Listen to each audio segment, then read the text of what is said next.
So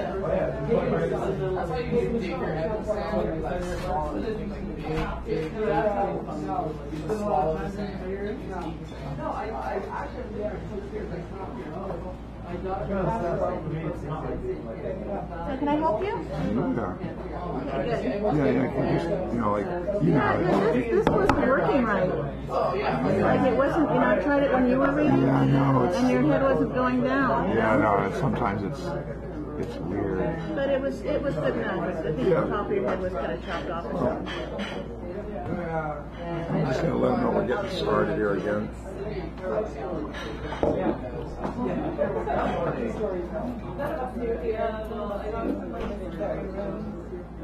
We're going to get started again, ladies and gentlemen. If you could kindly take your seats.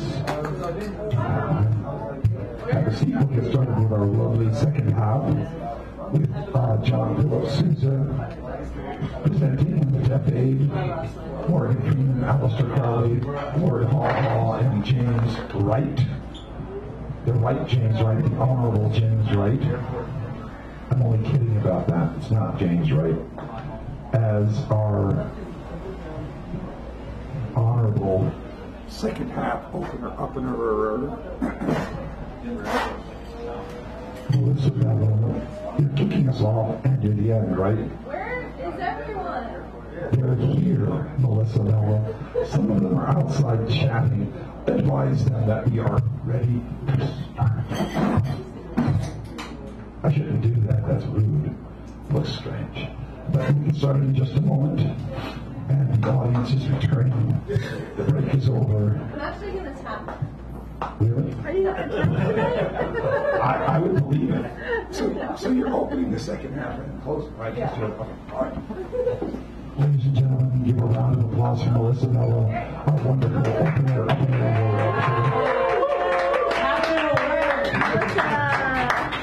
Hello. What a time to be alive, huh? Who says we're alive, though? How many of you know who Danica Rome and Andrea Jenkins are? What?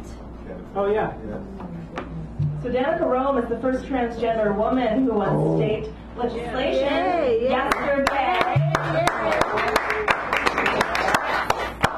And Andrea Jenkins is the first transgender woman of color to, I think she was in city council in Minneapolis. Yeah. So, things are looking up.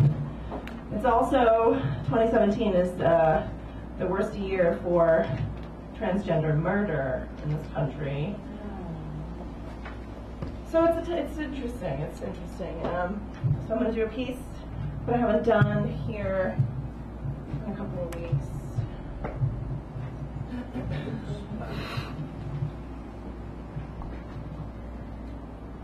A news story read: charred body found in backwoods of Missouri. 2 cisgendered women, with the help of 2 cisgendered white men, read colonialism, patriarchy, transmisogyny, white and cis supremacy. Took torch to a trans woman in an attempt to extinguish evidence of her murder. In an attempt to extinguish evidence of her. Can you imagine insecurity so deep you'd kill another who breathes more freely? Imagine a loathing of self so sturdy and vile it would turn vicious. Close your eyes. Imagine it. Close your eyes because you still have them and you can. She didn't when she burned because they gouged them out before they mutilated her genitals. I stagger here, struggle to imagine it myself, human, reduced to body. But then I remember that we live in a country whose selfdom is deeply pockmarked, built by oppressors, forcing the oppressed like working dogs on stolen land. Mush, We are a people that tout uniqueness, but not too much. Lashed are those who threaten the heralding of homogeneity. Feared are the ones who diverge from paved paths to the rough. And I know you don't want to hear this. You, with your white, cisgendered privilege and your wine-laced ladies' nights brimming with stories of shared experience. You, who dub women women by presence of tits, vaginas, communal bleeding on full moons, felicitous posture, and come hither strong. I know you don't want to hear this. I know you scroll past these stories on your feed while you elbow fellow passengers on your work commute in the morning. Think, yes, this world is bruised and brutal, but I'm late and need another cup of coffee before I engage. Need to savor every sip without any more bad news. But do you? Do you savor it? Really? Or do you just sip and take up space? What you need to understand is that the violence perpetrated against transgender and gender nonconforming people must exist for the binary system to remain in place. This is not an accident. We perpetuate it with our silence every day. The media perpetuated it by identifying her by a male name. Human.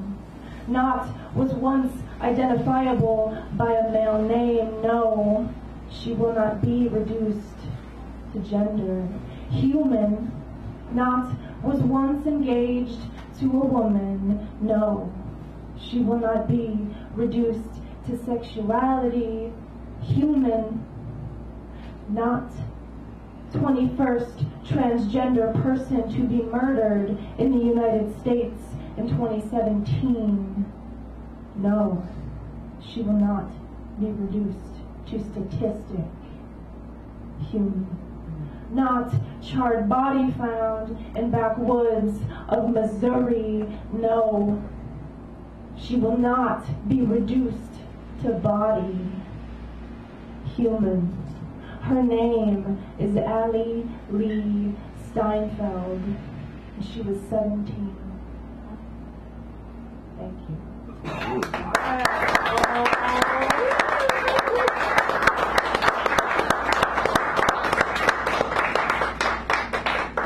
And now we have Gaia. Give her a round, please.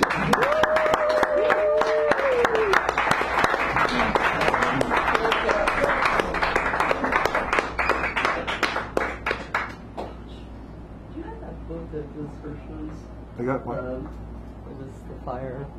The book that Voices of Fires. No. What are you looking for? I'll come up with something. It was a book that was a compilation of revolutionary poems. Oh, I don't know if I have that here. There was one about Thanksgiving. Native America. All right. Uh-oh. I'm not feeling too good tonight, so I'll be brief.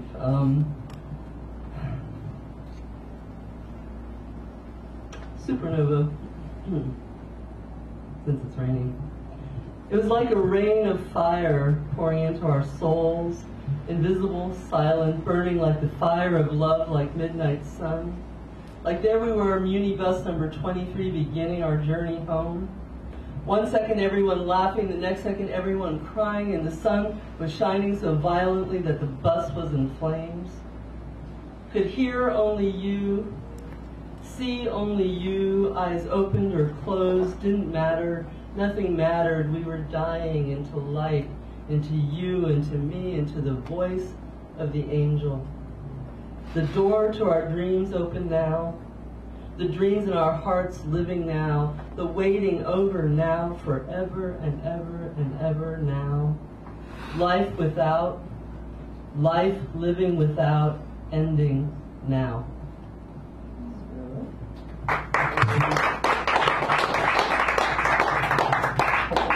I'd like to do to the song, it's by Massive Attack called Angel, but I think you're not allowed to use other music right now. No, this is not a paid venue, so since people aren't paid to get here, then no one's making any money off of it.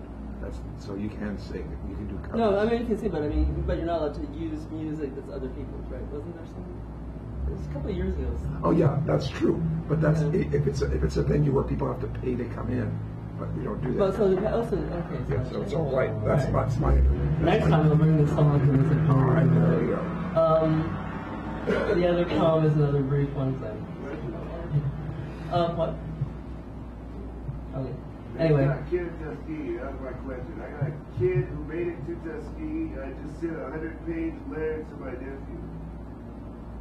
Okay, I think you can start. Oh, okay. Anyway, so the second poem is. Not a page. That's terrible. Go next, man. The second poem. Sorry to hear that. Second poem is called Correlation Between Revolutions, Weddings, and Funerals. She's running her hand over white wedding lace. He's staring at the barrel of a shotgun. She dreams of her wedding night. He dreams of his country, free and at peace. Both dreams dying, both dreams dying. The fulfillment of desire is the death of that desire. And so it must be that dreams of love and freedom and peace birth death, revolt, and transcendence. Till the earthly bride and the heavenly bridegroom wed. And these dreams of humanity give birth immaculate to themselves.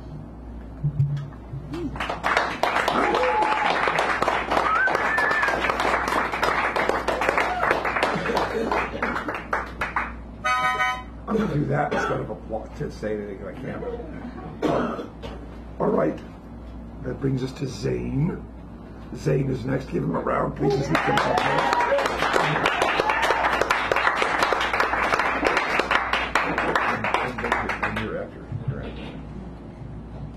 Hi, I'm Zane. How are you? I'm in a body still, and you guys are too. It's kind of cool. Yeah. Or so it appears. Or so it appears. What is a body? I don't know. I've been thinking about self a lot, and it's weird. There's this person on the radio thing trying to tell me that self is narrative, like self is a story that you construct, like, because I don't know, like cells change and you grow and whatnot, but like, what is the cohesive thing that keeps you as self? And it's weird. Here's a poem. For me. Frame the madness. It's worth a wall, or at least a post to a pole. Run out of staples and places to put your feet and or teeth. It's worth the wait. Watch the tide roll in again. No way to skip through any of this. I'm sorry. Born into baby-sized coffin. How fitting it fits perfectly. Wash your hands. You've done enough to call it a day. Building the realities that make sense to us. Switching through radio stations, static and pure clarity, swallow the nightmares before eyes close all the way to quarters, silver $50, gold dollars, sacrificial martyrs are figments of your imagination. The cliffs are made from stacked yellow page novels you were never actually here until you found a different hand wrapped around your fingers, all shadow and manipulated interpretations of self and world and swimming in an infinity pool. The horizon hasn't existed since you learned how to walk.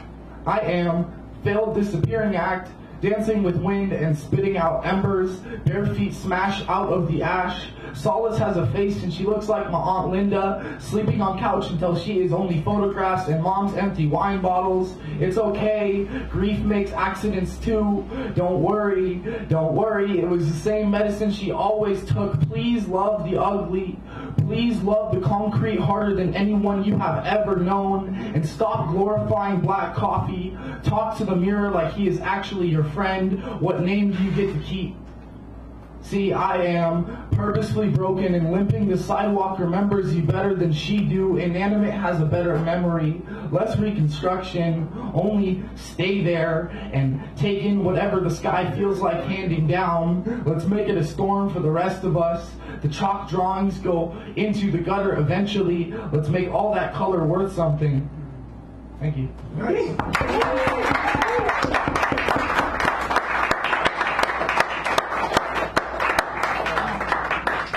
And now Antoinette Payne is up. Give her a round, please.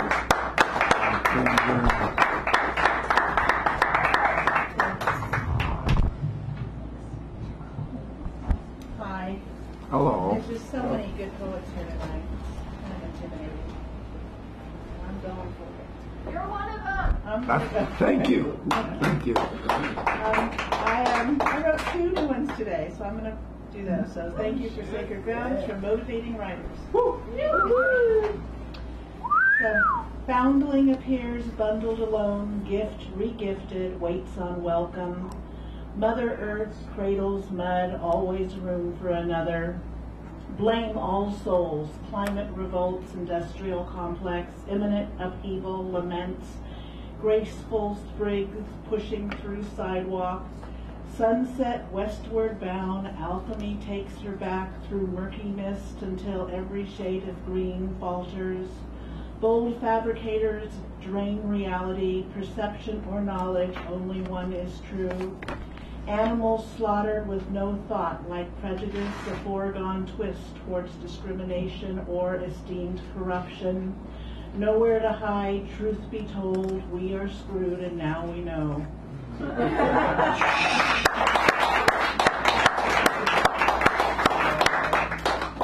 I love that. Vibrant East Bay town,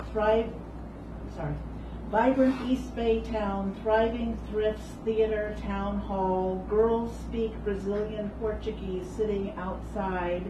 We too, Americans' deep loss, will not benefit from filthy, phony leadership deals. Healthcare, tax code, climate remediation. Tenacious immigrants came yesterday.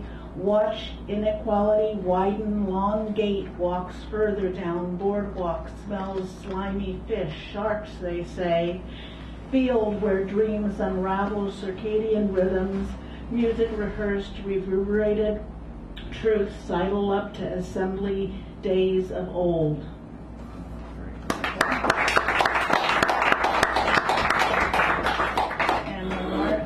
Whispering hot breath flows away drivel, duped by illusion, thought to be true.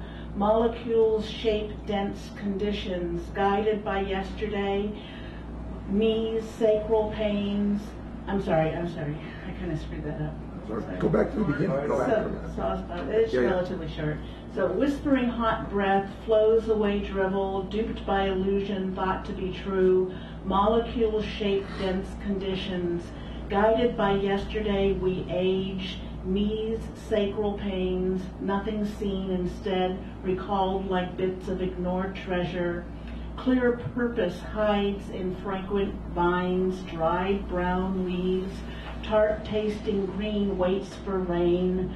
Girl called 11 has fun in mind, senses layers of intuition, creativity, bringing old age to fruition.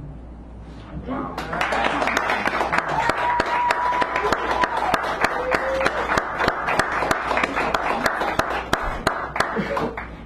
This brings us to our mini feature of the evening. The mini feature reads for longer than the 5 minute. Now this guy, I always loved this guy.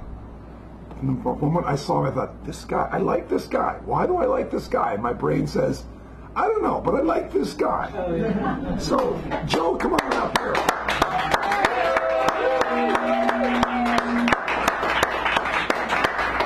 And you like him too. He's a good guy. Thank you, Dan. You're welcome. All right, I'm gonna start off with some poems, shorts, like 3-line poems. They're all separate, so it'll be a series.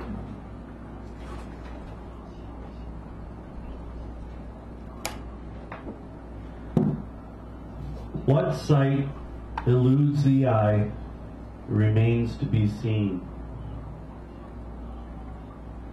An hour to the flower is an eternity to winter. A drop of rain into the sun is an ocean flooding the universe. The footprint on your grave is your shadow on the sun. A spider in the mouth is a butterfly in silence. Your fork in the potato is a pitchfork in the earth.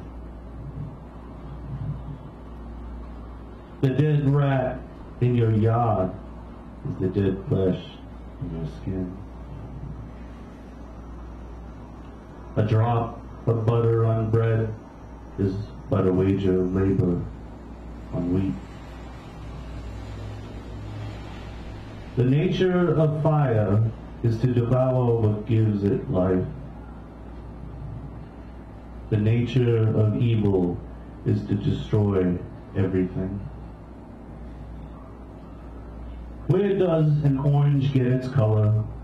But the same place every day finds its hour. Measured by time, the skinny and fat man both weigh the same.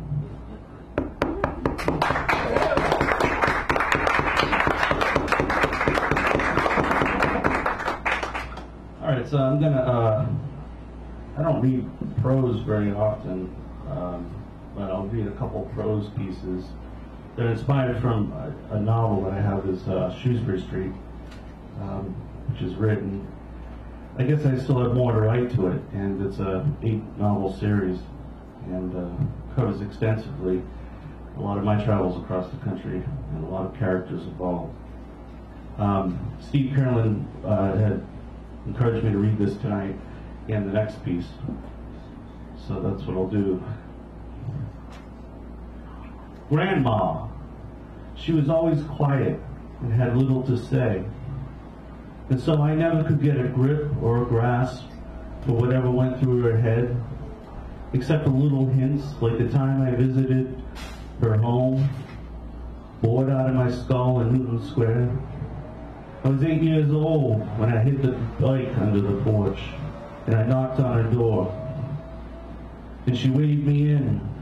Boxes of pasta on the counter, fresh tomatoes, red gravy, sauce, stainless steel pots next to wooden spoons, all smothered in steam. Another spoon having just dried out, loose flaps of white garlic, wrappings curling up like seagull feathers. And then I followed her into the living room, into the den. Still not a word said. We sat and watched TV, hours of the Wild West, Bonanza, Laurel and Hardy, The Three Stooges. I laughed at the black and white, but she didn't, as she often coughed from emphysema. Too many years of smoking. And then when she stood, she went into the kitchen to stir the gravy. And I was getting very hungry, waiting for my chance. So when she returned, I hopped up and I snuck into the kitchen. And I dipped the spoon into the pot and I stole a meatball and then a little bit of pasta. And that's when she appeared and she slapped my hand. You're so mischievous, like your father. And that's when I got scared. But then fear turned into pride because I had admired my father. And when she turned, I followed her again, my stomach still hungry. I was imagining bites to eat. More of those meatballs, that pasta, and that red gravy. So sad it is now that she passed away and we never really got to speak to each other. The poor dear, having raised 8 kids alone in the projects, Italian Americans, immigrants, no food stamps, no husband, no man around the household, no one ever around enough to calm her of her mental illness. Those lonely daydreams and nightmares in the mental institutions. No one was ever around enough, never enough, not even me.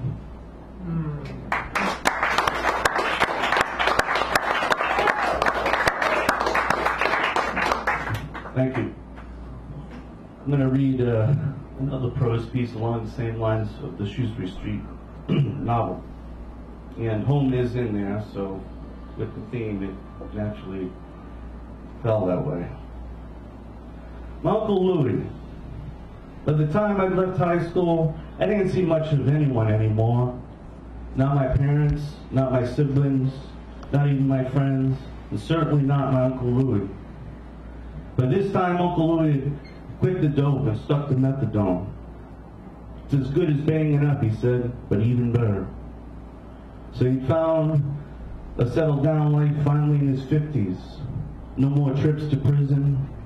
Instead, a one-way ticket to reformation from addiction.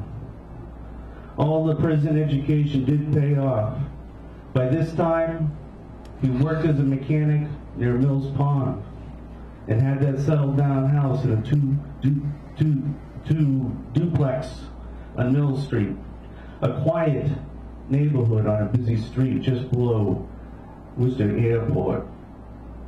And he also found a woman to fill an empty space which can be found within every lonely man. A woman off the street jumped to 2 bottles of methadone in the medicine cabinet next to the dead flies. Right there in the medicine cabinet, across from 2 pillows on the bed. Her dress on his doorknob, his shoes and slippers too. Yep, that's what they say. After they found Louis hanging from a rope in his home one day. Tears were still wet on the floor when the cops came. It was in the police report.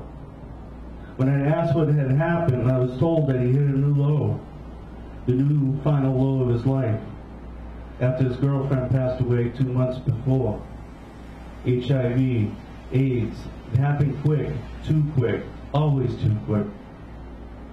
And that's when something opened up, that empty space in Louis again, that big old black abyss which haunts us all. That black hole that tries to swallow us all up, always haunting us. And so Louis chose to close that empty space by tying the final knot right around the neck. I wept and I still do weep at the loss. I wish he'd call me. I wish I could have gone over to him, done anything. Been there, I would have been there right away. He needed someone, anyone. That empty space was too much. There's nothing like it, those empty spaces. We all need others to fill empty spaces when they open up. We all have those empty spaces to fill. Those same spaces where only other souls can plug the holes.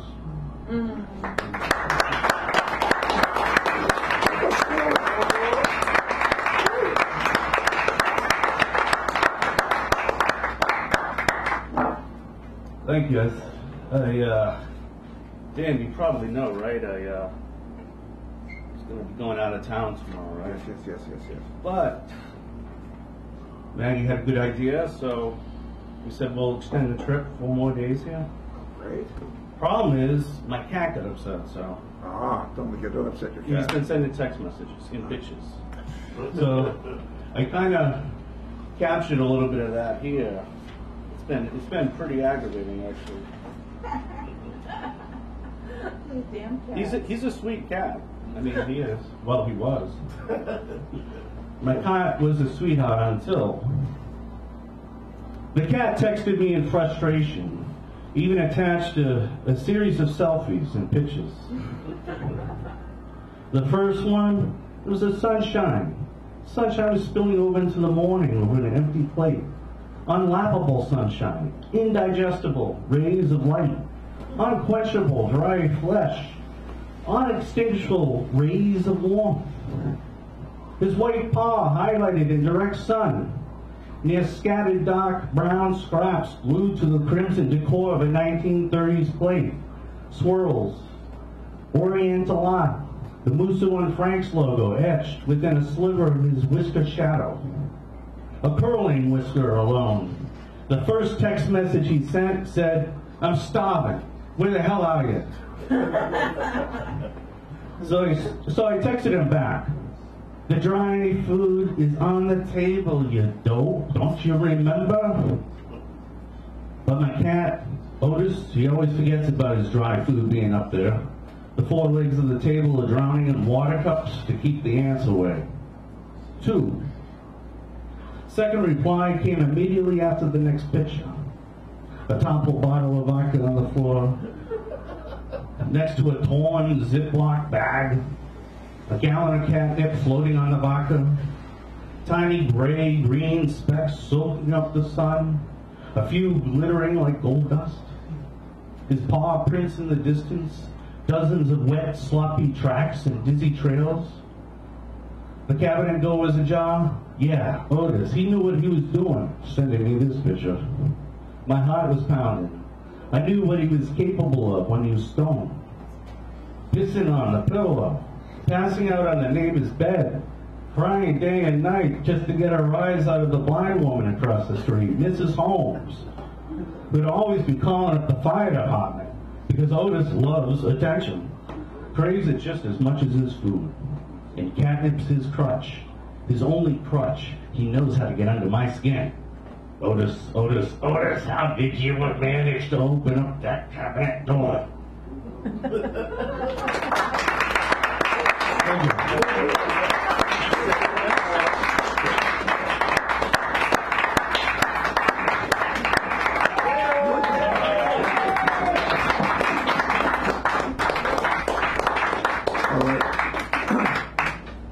We have coming up next, I'm going to be the next 4 readers. We have Greg Pond, Garrett Murphy, another newbie, Jordan, and then Melissa as our closer. So welcome. Greg up here, please.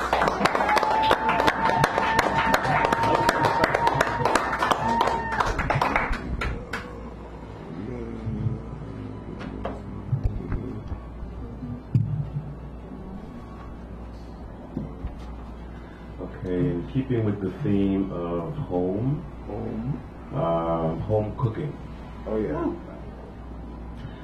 Back burner glows, slow simmer on crock pot watch.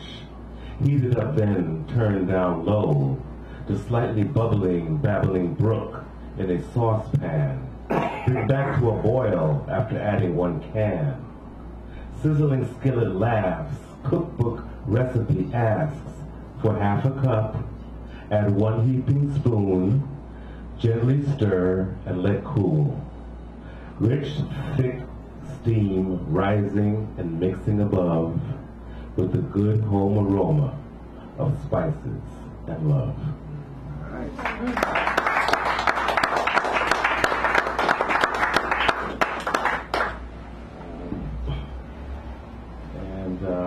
Before I forget, let me mention next Wednesday at 3:30 I'm going to be interviewed on KPFA on Cover to Cover with Jovelyn Richards. Oh, nice. It's 94.1 FM dial. Next, I have a new poem, but I think I'm going to read an older one. I think it may be just a little bit more topical, perhaps. It's called First Tuesday Blues, which we just experienced yesterday, Election Day.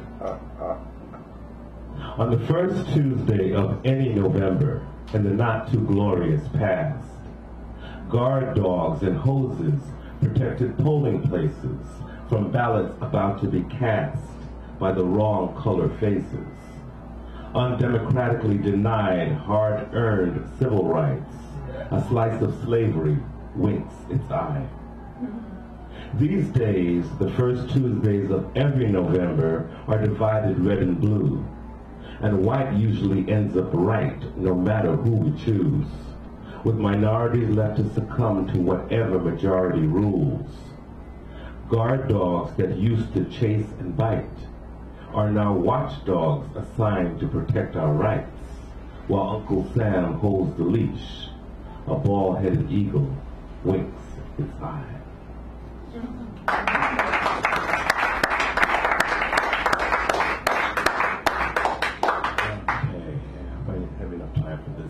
This last one is not my poem. I found it in the Chronicle, Sunday Chronicle, October 22nd. And it is entitled Ode to Sonoma County. It was written by a young woman named Elizabeth Colling, who is a college freshman who lost her Kenwood home on October 9th. So she wrote this poem, or this poem appeared 13 days after she lost her home. Ode to Sonoma County. Nameless among the masses, so wonderfully hidden in plain sight, a secret that only the lucky knew until they were changed, you divulged your existence, forced you into submission, stripped you naked, made you over as if you weren't beautiful before. They powdered your face with ash, hid your skin in rusty bronzer, gave you smoky eye and lied, told you it would give you character, told you it would make you wise, beyond your years, more refined, told you it would turn you into a completely different you, told you starting over is always a good thing, but the dark cloud of their design feels heavy on your skin, and it hurts to see yourself seen through the mirrors of our expressions, our breathless gasps, our cupped hands, our trembling mouths, our hollow, vacant faces, our tears that crash on the surface of our cheeks like broken waves on the seashore. And you realize what they have done to you, how they tried to dim the light of your shining eye. So you breathe a deep breath and you wash your face with water. Cleanse the pores of your being with soap and let the flesh heal, and you think back to when I first saw you. Think back to the way my face lit up in sheer, utter, absolute amazement at your splendor. Think back, but hear us tell you now, you are the reason we know love, beauty, humanity, strength, courage. Think back, but hear us ask you now to sing us a song, paint us a picture, capture a moment in time, fill our dreams with your rolling hills, the soft trickle of your streams, the aged oaks and wild manzanita and fields of mustard greens, the endless reminders that make us remember why we love you, the way you were, the way you are, the way you will always be.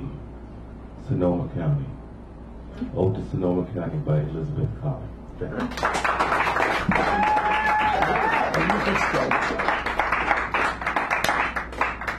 And now Garrett Murphy. Garrett, give him a round, please. And then Jordan, and then Melissa. I love this guy.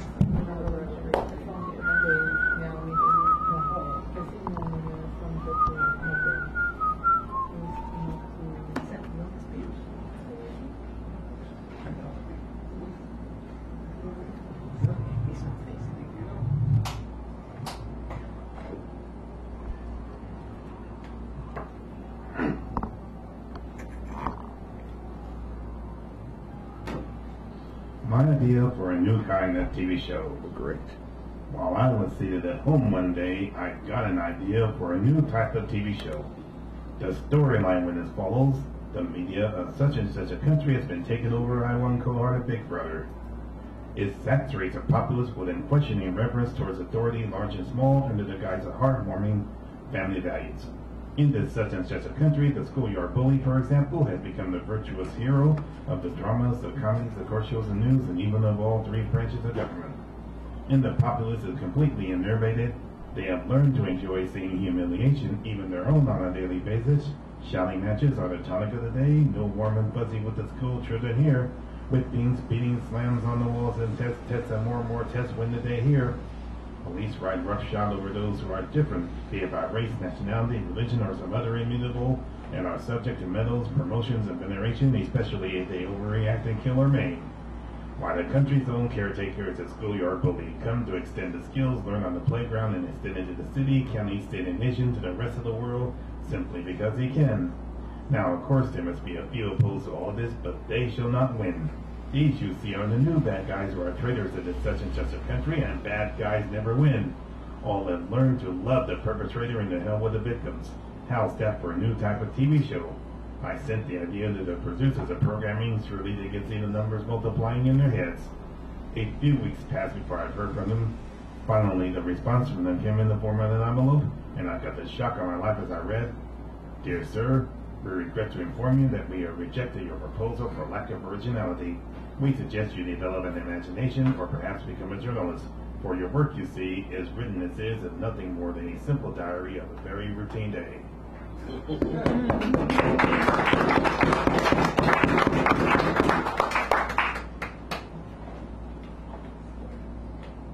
Addicted to crackdowns. Do you have a craving to punish simply because you can? Do you desire death penalties looking out of the ordinary? Does the notion of collective punishment send you into ecstasy? Do you crave fantasies of maximum security prisons or accidental littering? If any of the above describes you, you may be addicted to crackdowns. But not to worry, we have a brand new group for you, Crackdownies Anonymous, and you not worry about exposition your identity on the part of our organization. Of course, we cannot assume responsibility for your identity being revealed by your own blatant acts to your addiction. Crackdownies Anonymous is especially recommended for bosses, parents, police, judges, prosecutors, presidents, governors, school superintendents, principals, and administrators of all types, and anyone else drunk of their authority. Crackdown addiction is not easy to overcome. It needs the most laughter and popular addiction by far, having long surpassed love addiction in its appeal, and food addiction in its difficulty to overcome. Other addictions trail far behind. Crackdownies Anonymous is still in its infancy, and studies have yet to be completed concerning its effectiveness. However, the time is long overdue for an organization such as this. Our prisons, shelters, and asylums are for far too many casualties of crackdown addiction, and there are many casualties out on the street as well, and you may already be one of them. Never mind knowing one. Join Crackdownies Anonymous. Crack down on crackdowns.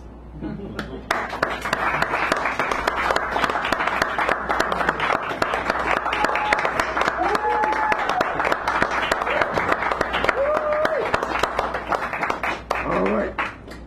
We have a new person in here, Jordan, and give him a round of applause.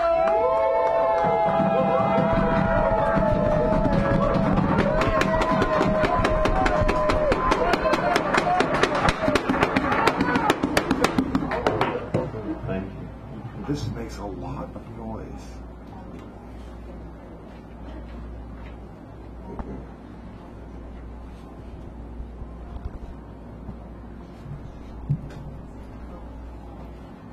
He's just a poor boy from a poor family, and I don't remember his name at all. Just a few gestures, the wink of a right eye, the sour pucker of thin brown lips, and raised eyebrows as if a question, and a pint of Jack Daniels in left hand as he twists back. My palm secures the half-empty full bottle as if to say, yeah. I search for the calm and cringe as you, easy come, easy go, and yes, I do know some of the words to Bohemian Rhapsody, caught in a landslide, no escape from reality, slurring song in unison with radio and a stranger, the right side of his mouth a little higher when he winks, whatever his name is.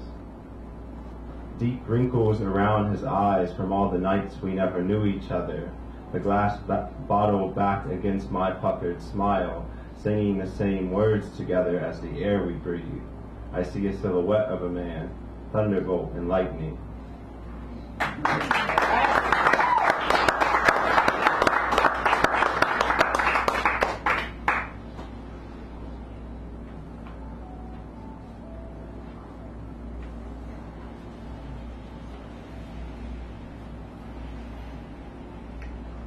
Stumble south on High Street, the only plans tonight are to get fucked up. Woo! And pray together. Stumble red-eye past open doors and closed windows.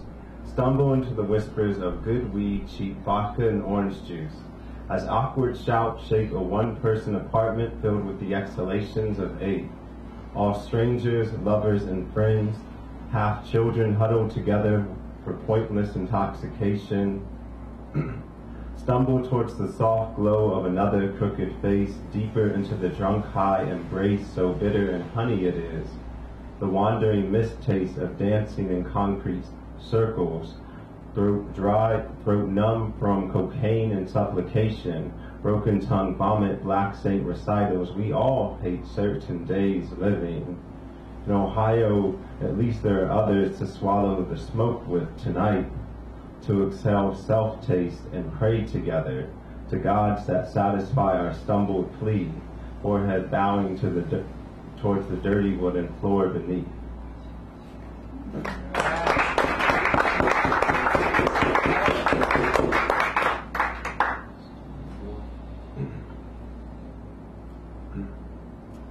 Names himself rib-cage quiver, regurgitated elixir and whimper at 8:12 a.m.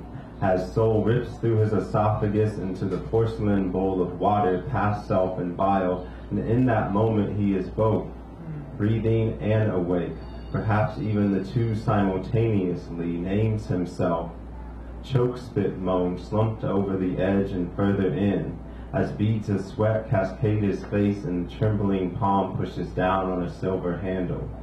Water swallows all, bitter cringe, passing through, drive he, self-taste, and tremble within, names himself both, weight and porous, rebirth and vomit.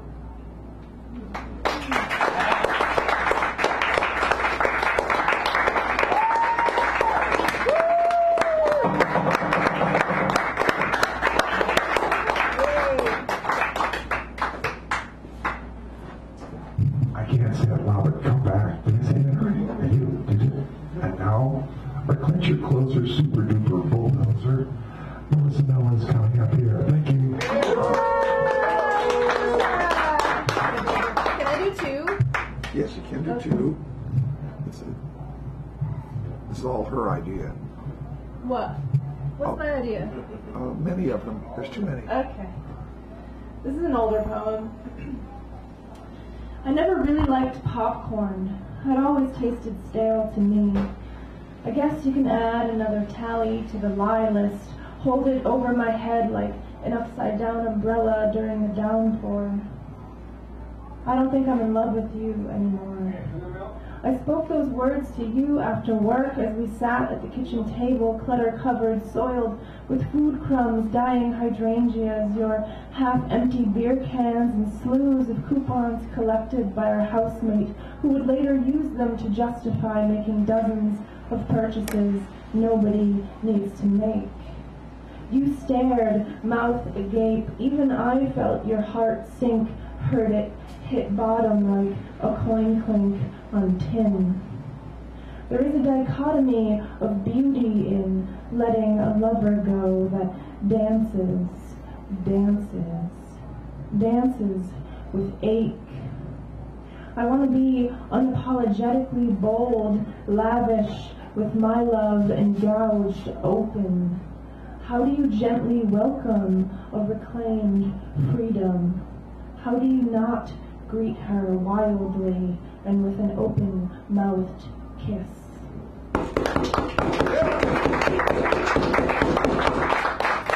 This is my newest poem. It's called Letter. Dear, I have become the bird washed up on Kehoe Beach, skin and feathers peeled away, invisibly unzipped from back of bone, skull exposed, and beak in sand. I am the fish prize, frantically wiggling in an osprey's talons after a dive, or a driftwood bench long ago embedded deep in the California sand.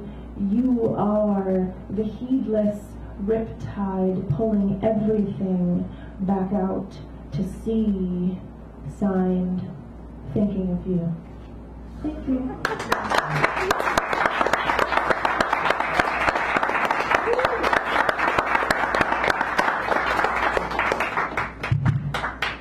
This will make it so much easier. I don't have to check.